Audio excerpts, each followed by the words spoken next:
அல்லேலூயா.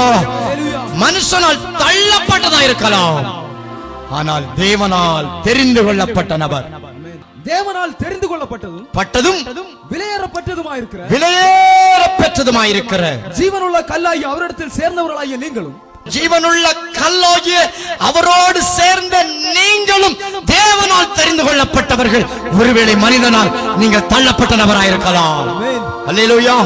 நீங்க மனுஷனால் தள்ளப்பட்ட நபர். இயேசு மனுஷன் தள்ளப்பட்டிருந்தார், தேவனால் அவர்தான் தெரிந்து கொள்ளப்பட்டிருந்தார். அல்லேலூயா. வானோர் பூதலத்தோர் பூமியின் கீழானோர் யாவுடைய முழங்கால்களும் முடங்கும்படி எல்லா நாமங்களுக்கு மேலாய் அவர் உயர்த்தப்பட்டிருந்தார் தேவனால். அது வேற யாருக்கும் தெரியாது, அவருக்கு மட்டும் தான் தெரியும். அல்லேலூயா. ஒருவேளை உங்களை அவர் உயர்வா வைத்திருக்கிறார் என்பது உங்களுக்கு மட்டும் தெரியலாம், மற்றவங்களுக்கு தெரியணும்னு கிடையாது. அல்லேலூயா. மற்றவங்களுக்கு தெரிய வைக்கணும்னு ட்ரை பண்ணாதீங்க, அதை ஏத்துக்க மாட்டாங்க. பாருங்கள், தேவன் அன்றைக்கு மனுஷனால் தள்ளப்பட்ட இயேசுவை தெரிந்து கொண்டது போல் தாவீதை தெரிந்து கொண்டார், உங்களை தெரிந்து கொண்டார். தெரிந்து கொள்ளப்பட்ட நபரோடு தேவன் உடன்படிக்கை பண்ணி ஒரு ஈடுபாடு வைக்கிறார், ஒரு வார்த்தை பாடல், ஒரு கவனன்ட். ஹல்லேலூயா. அதுக்கு உயிர் உண்டு, அது ஒரு உடன்படிக்கை. மனைவி புருஷன் என்பது ஒரு பெரிய உடன்படிக்கை, அதை ஈஸியா முறிக்க கூடாது. ஹல்லேலூயா. கர்த்தர் அனைத்து உடன்படிக்கை பண்ணவர்களையும் உறுதிப்படுத்துவாராக. கர்த்தர் உங்களை அடிமையிலிருந்து மேன்மைக்கு புறப்பட பண்ணுகிறவர், உன்னை பிரயாணப்படுத்துகிறவர், வளர்ச்சி அடைய பண்ணுகிறவர். அல்லேலூயா. வித்தாக மண்ணுக்குள் இருந்த நபரை அதிலிருந்து முளை இளம்ப பண்ணி அதை மரமாக புறப்பட பண்ணுகிறவர். மண்ணுக்குள்ளேயே இரு, வாழ்க்கை ஃபுல்லா நீ தாழ்விலேயே இரு, அந்த நிலைமையிலே இரு என்று அழுத்தி கொண்டிருந்த பூமியினுடைய சக்தியை கூட பிளக்க பண்ணி உடைத்து தகர்த்து எறிந்து அங்கிருந்து புறப்பட பண்ணுகிறவர். ஒரு புதிய வாழ்வுக்குள்ளே புறப்பட பண்ணுகிற தேவன் இன்றைக்கு உன்னை அடிமைப்படுத்தி வைத்திருக்கிற எல்லா விதமான அந்நிய ஆதிக்கங்கள் இருந்து கர்த்தர் இன்றைக்கு உன்னை புறப்பட பண்ணுகிறவர். அநேக வீடுகளை கர்த்தர் இன்றைக்கு அந்தகாரத்திலிருந்து ஆச்சரியமான ஒளியிடத்துக்கு புறப்பட பண்ணுகிறார். அல்லேலூயா. கர்த்தர் உங்கள் வாழ்க்கையை மேன்மைக்கும் வளர்ச்சிக்கும் விருத்திக்கும் பரிசுத்தத்துக்கும் நீதிக்கும் நேராக உங்களை புறப்பட பண்ணுகிறவர். பாவத்தில் இருக்கிறவனை பாவத்திலிருந்து பரிசுத்தத்துக்கு நேராக, கிருபை வரமோ நம்முடைய கர்த்தராகிய இயேசு கிறிஸ்துவினால் உண்டான நித்திய ஜீவன், அதுக்கு நேராக உன்னை புறப்பட பண்ணுகிறவர். அல்லேலூயா. பாவத்தின் சம்பளம் மரணம். பாவியா இருந்தவனை பிசாசு மரணத்துக்கு நேரே நடத்தினான். அல்லேலூயா. தேவன் அந்த பாவத்தில் இருக்கிற மனுஷன், பாவம் என்கிற ஆட்சி அது ஒரு சட்டம், அது ஒரு அரசாங்கம். பாவத்தின் ஆட்சி அதுக்கு கீழ்ப்படிந்திருக்கிற மனுஷன் மூலமாய் செயல்பட்டு கொண்டிருக்கும், அவன் ஆண்டுகிட்டே இருக்கும். அல்லேலூயா. அப்படிப்பட்ட ஆட்சியிலிருந்து தேவன் கொடுத்த கிருபை வரம், நீ எங்க போகணும்? பாவத்திலிருந்து உனக்கு ஒரு பிரயாணம். பாவம் என்கிற அடிமைத்தன ஆட்சியிலிருந்து பரிசுத்தத்தின் வழியாக தேவனுடைய நித்திய ஜீவன் வாழ்க்கைக்கு நேராக ஒரு புறப்படுதல். ஹல்லேலூயா. இருக்கிற இடத்திலேயே இருக்கிற தேவன் எந்த மனுஷனையும் வைக்கவில்லை. பாவியாக விழுந்து போனவன், கீழ்ப்படியாமையில் விழுந்து போனவன், பின்மாற்றத்தில் விழுந்து போனவன், பாரம்பரிய பக்தியிலேயே அடங்கி இருப்பதை தேவன் விரும்பல. அங்கிருந்து தேவ பக்திக்கு நேராய் வரும்படி கர்த்தர் ஒரு புறப்படுதலை கொடுக்கிறார். ஹல்லேலூயா. தரித்திரத்திலே விழுந்து போனவன், கடன் பிரச்சனையிலே விழுந்து போனவன், பிசினஸ் தொழிலே விழுந்து போனவன், குடும்ப வாழ்க்கையிலே வீழ்ச்சி அடைந்தவன், வீழ்ச்சி அடைந்தவள், வாழ்க்கையிலே படிப்பிலே விழுந்து போன நிலைமைகள் அனைத்திலும் இருந்து ஒரு புறப்படுதலை கர்த்தர் வைக்கிறார். இயேசு கிறிஸ்துவின் பிரசன்னம் இன்றைக்கு ஒவ்வொரு வாழ்க்கையிலே ஒரு உயர்வையும் மேன்மையும் புறப்படுதலை ஏற்படுத்துகிறது. அல்லேலூயா. கர்த்தர் உங்களை இப்பொழுது இருக்கிற நிலைமையிலிருந்து மேலோக்கி புறப்பட பண்ணுகிற தேவன். ஹல்லேலூயா. நன்மைக்கு நேரே, மேன்மைக்கு நேரே, வளர்ச்சிக்கு நேரே உங்கள் கிரியைகள் வாய்க்கும்படி நடத்தி செல்லுகிறவர். எப்படிப்பட்ட இருப்பு காலவாய்கள், எப்படிப்பட்ட தடைச்சுவர்கள், எப்படிப்பட்ட எதிர்ப்பான வல்லமைகள் இருந்தாலும் அவர்களை தகர்த்து போட்டு உன்னை மேன்மைப்படுத்த போதுமான தேவன் உன் வலது கரத்தை பிடித்திருக்கிறார். அவர் சொல்லுகிறார், நான் உன்னை தெரிந்து கொண்டேன். நீ கட்டப்பட்டிருந்த சூழ்நிலையிலே தேவன் உன்னை தெரிந்து கொண்டார். ஆகையால் நீ மேன்மைக்கு நேரே புறப்படுவார். ஹல்லேலூயா.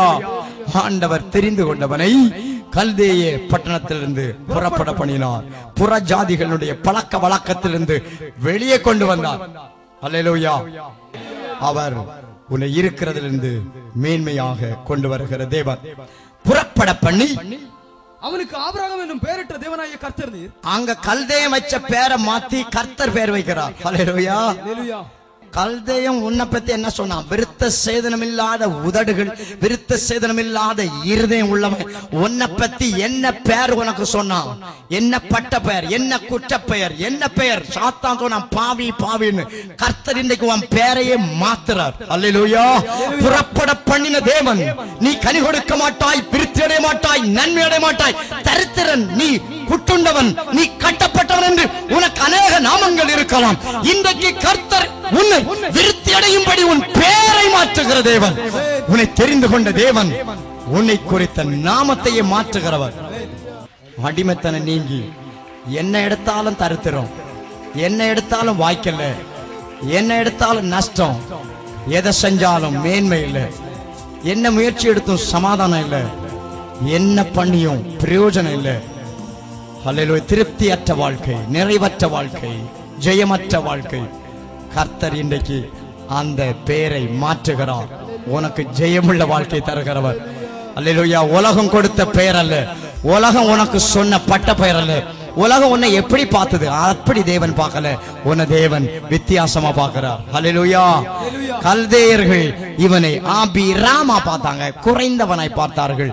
பரலோகம் அவனை பெருகிறவனாய் பார்த்தார். அல்லேலூயா. நீ நஷ்டம் அடைகிறவன்னு பார்க்கும், இவன் கஷ்டம் அடைகிறவன்னு பார்க்கும், நீ துன்பத்தை அனுபவிக்கிற நபர்னே பார்க்கும். நீ அப்படி உன்னை பார்க்காத. கர்த்தர் என்னை உன்னை அதிலிருந்து புறப்பட பண்ணி உன்னை மேன்மையான நாமத்தை உனக்கு கொடுக்கிறார். வித்தியாசமான சூழ்நிலைகளை உன் வாழ்க்கையில கொடுக்கிற தேவன். இதுதான் தேவன் தெரிந்து கொண்டதனுடைய மேன்மை. இது தேவனால் கிடைக்கிற பலன். அவனுடைய பேரை கூட்டிக்கிட்டு வரும்போதே மாத்திட்டார். அல்லேலூயா. ஆனா அவன் ஆபிராம் என்று குறுகினவனாய் அங்க கல்தேயரோடு இருந்தா அங்கேதான் இருக்கணும், அப்படியேதான் இருக்கணும். அல்லேலூயா. தேவன் அழைத்த அழைப்புக்கு கீழ்ப்படிந்து தேவனுடைய தெரிந்து கொள்ளுதலுக்கு தன்னை ஒப்பு கொடுத்தபடியினால், உட்படுத்தினபடியினால் தேவன் சொன்ன நாம அவன் வாழ்க்கையில பலிக்க ஆரம்பித்தது. எப்பொழுது தேவனோடு உங்களை உட்படுத்தி கொண்டு அவருடைய உடன்படிக்கைக்கு உங்களை ஒத்துப்போர்களாய் மாற்றுகிறீர்களோ அன்றைக்கு அவர் உங்களுக்கு சூட்டின நாமம் உங்கள் மேல் பலிக்க ஆரம்பிக்கும். அல்லேலூயா. தரித்திரன் என்கிற பெயரை மாற்றி ஐஸ்வர்யவான் என்கிற பெயரை உங்களுக்கு சூட்டுகிறார். நீதிமான் என்று எழுதப்படட்டும், உத்தமன் என்று எழுதப்படட்டும், உத்தமன் என்று எழுதப்படட்டும். இப்பொழுது இப்பொழுது இப்பொழுது நம்முடைய ஜனத்தின் மேல் கர்த்தருடைய வாக்குத்தத்தம் பலிப்பதாக தேவன் தெரிந்து கொண்டபடியினால் இந்த பிள்ளைகள் மேல் பலிக்கட்டும். ஐயா, இங்க வந்திருக்கிற அனைவருடைய வாழ்க்கையில் பலிக்கட்டும். இங்க வந்திருக்கிற அனைத்து ஜனத்தின் மேலும் பலிப்பதாக. கர்த்தர் தம்முடைய ஜனங்களை சித்தி உள்ளவன். நீ செய்கிற காரியங்கள் உனக்கு வாய்க்கும், வாய்க்கும். தேவன் உன்னை காரிய சித்தி உள்ளவன் என்கின்ற உனக்கு நாமம் தரிப்பிக்கிறான். அல்லேலூயா. நீ காரிய சித்தி உள்ள நபர், நீ ஜெயிக்கிற நபர், நீ ஜெயிக்கிற நபர், நீ ஜெயிக்கிற நபரையா சொல்ல சொல்ல உன்னை தோற்று போக பண்ணுகிற அந்தகாரங்கள் கட்டுகள் இப்பொழுது உடைந்து விடுகிறது. நீ ஜெயிக்கிற நபர், நீ ஜெயிக்கிற நபர். சொல்லு, நீ ஜெயிக்கிற நபர். நான் ஜெயிக்கிற நபர், நான் ஜெயிக்கிற நபர், நான் ஜெயிப்பேன். கர்த்தர் தெரிந்து கொண்டபடியா, கர்த்தர் தெரிந்து கொண்டபடியா நான் ஜெயிப்பேன். அல்லேலூயா. இதுதான் விசுவாசத்தின் அறிக்கை. இதைத்தான் தேவன் உங்களிடத்தில் எதிர்பார்க்கிறார். உன்னை குறித்து தேவன் என்ன சொன்னாரோ அதை ரீட் பண்ணு. அந்நியன் சொன்னதை எதுக்கு ரீட் பண்ணணும்? உன்னை பத்தி அடுத்தவன் சொன்னதை எதுக்கு நீ வாசிக்கணும்? தேவன் உன்னை பத்தி என்ன சொன்னார் அதை வாசி, அது உன் மேல பலிக்கும். அல்லேலூயா. ஆவீது அப்படிதான் கோலியாத்தை சொல்ற, நான் உன்னை கொன்று. ஏன்னா ஆண்டு சொல்லியிருந்தார், உன் சத்துருடைய பிடரிய நான் உனக்கு தருவேன். அவன் எவ்வளவு ஹைட்டா இருந்தாலும் சரி, அவன் பிடரி உன் கையில தான். இன்றைக்கு நீ ஜெயிக்கிற நபர். கர்த்தருடைய கரம் உன்னோடு இருக்கிறபடியினால் நீ ஜெயிக்கிற நபராயிருப்பாய். சத்துருவை ஜெயிக்கணும், சத்துருவை நீ ஜெயிக்கணும். உன்னை தாழ்த்துகிற வல்லமைகளை நீ தாழ்த்தி போடு, தாழ்த்தி போடு. உண்மையில் இருக்கிற தேவனுடைய அபிஷேகம், தேவனுடைய கிருபை, தேவனுடைய ஆசீர்வாதம் உனக்கு எதிராக எழும்புகிற வல்லமைகளை நிச்சயமாய் தகர்த்து தகர்த்து தகர்த்து தாழ்த்தி தாழ்ந்து போகட்டும். நம்முடைய ஜனங்கள் ஜெயிக்கட்டும் என்று